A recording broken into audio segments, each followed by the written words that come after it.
We're now with the Assessor of Property, and I should note we have Council Members Hager and Pridemore with us. And George, if you can introduce yourself and your colleagues and make whatever brief presentation you'd like to make. Thank you, Mayor. I appreciate that. I'm George Rooker, the Davidson County Assessor of Property.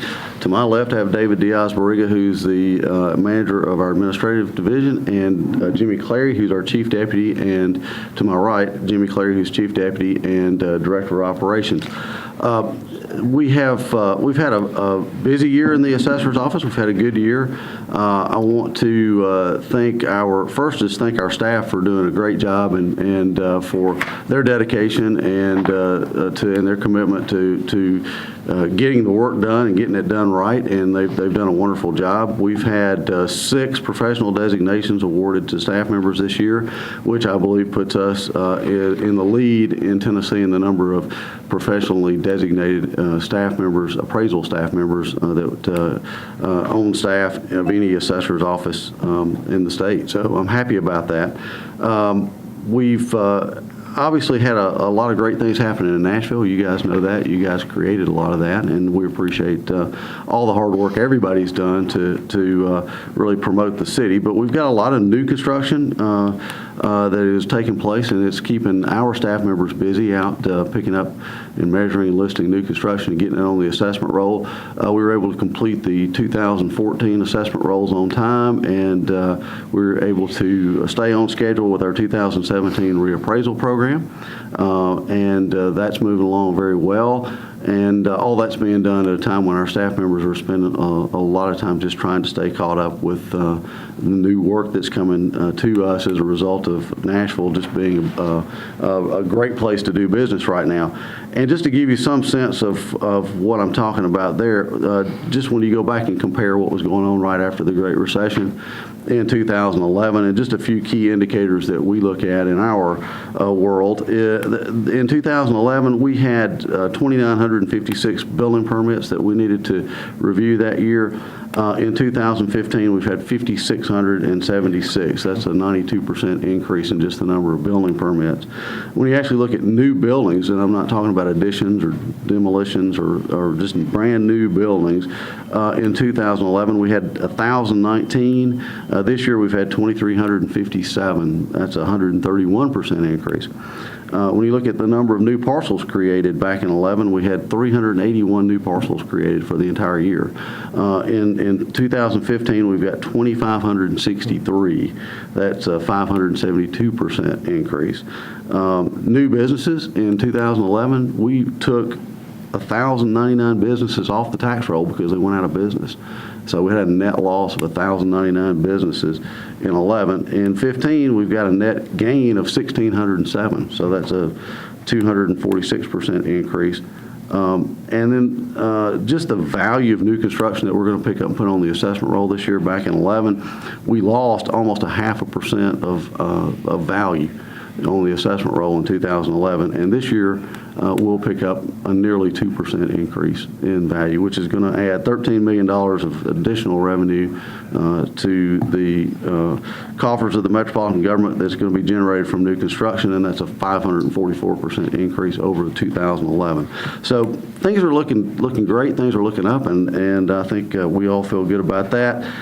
It does create additional work for us, and we have been part of our ability to take budget cuts in the past and reduce staff has been a result of the fact that our workload has been at a low level during the recession. Now things are picking up, and with a 3% reduction. And well, let me say one more thing about the revenue picture and about the assessed value. Not only is the construction picked up, but values are picking up. So we're seeing a pretty significant increase in property values around countywide. We'd have to do a sales ratio study. The State Board of Equalization does a ratio study for every county every 2 years, and this is a ratio year for us. So our overall countywide sales ratio is going to be about 88% this year. As Mr. Reebley knows, that's going to affect our tax collection for personal property accounts and for public utilities. It'll reduce those revenue collections in those areas because those assessments have to be adjusted downward to reflect that sales ratio. But what that really means is we've had about a 12% increase in value since the last reappraisal, which was only 2 years ago. So that's a pretty significant increase over a very short period of time. We've been asked to propose a 3% reduction. What that would do, in short, would be to require us to lay off 2 full-time employees and to reduce the expenditures that we make for part-time staff. Part-time staff doesn't sound very important, but in our world, part-time staff actually means we have a couple of appraisers. One is even an MAI appraiser who have retired and who come back to work for us part-time, and they do some pretty important and significant things. So we might have to lay those folks off and lay off a couple of appraisers at a time when our workload is increasing in a pretty dramatic way. With that, we'll certainly, if we're asked to make reductions, we will, and we'll do our very best to get the work done and get it done effectively and properly. But it certainly will make it more of a challenge for us. And I think with that, I'll be happy to answer any questions that you have. So, putting aside the question of the 3% potential cut, are there things that you don't have that you need to maximize your performance of your job? We are in a position now where we've really improved the training program that we do for our staff. We've improved I think the effectiveness of our staff. So in terms of staff, I think we are at a pretty good level of staffing.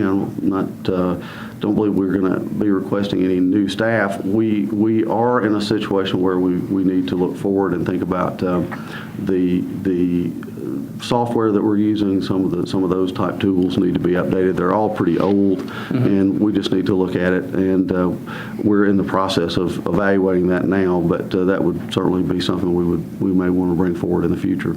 But we're overall, I think we're funded at a level that would allow us to do our job and do it effectively and properly. And essentially, your message is, this isn't a reassessment year, but you're very busy because the economy's growing and there's a lot of things going on, and you have additional work as a result of that. Absolutely. So, which I think is obviously a good thing for the city. It's better than the alternative, which we went through 4 or 5 years ago. We'd rather stay busy. So I think that we'll get an assessment rollout, we'll get all the new construction picked up, and we'll get it measured and listed. But the reality is that we are struggling a little bit right now. We're further behind on getting new parcels picked up and put on the roll than we've been in several years. And we're still within, I think, a reasonable time frame for that. We're about a month to 6 weeks behind on that work, and part of that is as a result of all the personal property schedules that come in, because the deadline is March 1st, and we're trying to manage that as well. But we have a lot of new businesses that we picked up and put on the roll this year. So all this is good that we're busy, but we would have a difficult time keeping up with our work if we lose many more staff members. And we've lost a pretty significant number over the last few years. So it would just help us a lot if we could stay whole in terms of employees. All right, Rich? The reappraisal is for 17, so is it next budget, not this coming budget for fiscal 16, but for fiscal 17, is really you'll need some staffing and some additional funds for the reappraisal? Right. Is that Well, right? Right, you're ahead of myself. The mailings are the most expensive part, Right. in the hearing officers, and those notices will go out in the spring of 17. Spring of 17, so that would be Right, next so- fiscal year budget, Right, right? Yeah, right. okay. And there's no preparation for that you really need to do. I mean, you're ongoing, yeah. No, You've done this. everything else is ongoing, Yeah. exactly, yes. And so you think, so values have gone up 12% in a 2-year period? That's on average, On yes. average, yeah, obviously it And depends on. certainly there's a pretty significant difference in the amount of increase that you see from one part of the county to the other. Right. The closer you get to down, and generally speaking, the closer you get to downtown, the higher the increase, and the further you get away, the lower. increase. Perhaps with the exception of the I-65 South How corridor. often do you do that sales ratio? Every 2 years. So Historically, is this a significant, I mean, how's this compared to other times? Oh, it's probably as low as I can recall. it Low ever being after a increase in 2-year value. period. Right. Low being a good thing. Low being values are going Right. up faster. Right. We usually, I think we've hovered it's always, has to be at 100% Right. the year of the reappraisal. So statistically, we're at 100%. I think the lowest I've ever seen it is probably in the low 90s, maybe after 2 years.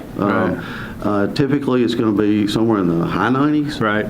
even after 2 years. So there's a lot of counties that History in reappraise. this issue, so they might have. Yeah, a lot of counties reappraise. Some of the smaller counties reappraise on a 4-year cycle, and I mean on a 6-year cycle. So they have 2 ratios during that cycle, and they rarely drop below 90% in 4 years. Right. So for a county to drop under 90% in 2 years. But that means utilities really get sort of an advantage of this. They sort of get Oh, that's right. All their assessments will be reduced to 88% of which what is they really, were. which is sort of an unfair advantage, but it's the law, so I mean, there's not much you can do about it. Right. It's the law, and they can tell you why it's fair. So Yeah, I'm sure they could. And I could tell them why it's not. But, We can tell them why it's not. but Exactly, you're right. It's not worth the debate right now. Do you see that changing over the next couple of years leading up to reappraisal? Well, the sales ratio, of course, will be in effect for 2 years. Right. The state won't even do a study next year, Right. so they'll get that tax break for the next 2 years. Right. Then we'll reappraise in 2017, and that ratio will go back to 100. So I was thinking more about the trend lines driving the ratio. Do you see those changing? I think the trends seem to be continuing. I think I hate to go out on a limb when it comes to revenue, as Rich will tell you, because I always like to be conservative. Revenue's about that. good, But George. Revenue's Revenue's good, but I think a lot of the revenue is still out there that we haven't even picked I up. think that's and I right. You can see that. There's a lot of it We've got coming a lot of online. shovels in the ground. Yep. We've got a lot of cranes still flying. Yep. That's what people don't understand when they see the development, announcements, they think you're starting to get that new revenue, but it's really 3 years. There's definitely a lag. So I think you're going to see an increase next year, and I think maybe the big year is going to be the year after 17. that, 17. Yeah, but we're kind of interested in this year. No, I'm just- Well, right, but I mean, look at it long-term, beyond when we're gone, and you look for the next mayor and next council, because some folks in this room probably have an interest in that, and they'll be assuming global and national economic trends continue, they'll be in a pretty good position. That's right, from a revenue perspective. Yeah. From a revenue perspective, I think they're going to be in as good a position as we've seen in my career here, which has spanned a little about 40 years. different, a little different discussion than what we had about 4 years ago, isn't it? Absolutely, it's really exciting, and it's very positive, and as you know, 4 years ago we were discussing the possibility of having values actually really decline Right. in a significant That's a way. big change in And 4 years. It's a big change. So And so if the trend lines are, I mean, if you continue on a normal normal reappraisal schedule, You're such an environmentalist. I know. Or if you recycle all the stuff in your office. So you're looking at, so if 12% or 88% is very low for this cycle, and assuming trends continue, we'll be probably one of the lowest, or one of the, I don't know what the right word is. Yeah. we'll have one of the. We're certainly looking at the possibility of having one of the largest increases. Because 12% is sort of on average what a 4-year cycle looks like, kind of in a normal period. Typically. You're gonna Last run one was, 15%, 14%. So you're looking at something like that. something. We're almost there now. You're almost there now, so you may be, I'm not saying you're going to double to 24, but you're going to be above 15, closer to 20. It would not be surprising if conditions continue, Conditions continue, I think we will be above 20. which means tax rates drop 20% in order to comply with the state law. So we're Interesting. looking at the real possibility of having a USD GSD combined rate under $4 in the threes. Yeah. So Great, well, That looked great. thank you all for your hard work, and we appreciate the information. It's a good report. thank you. I appreciate it. And, appreciate your time. Thank you.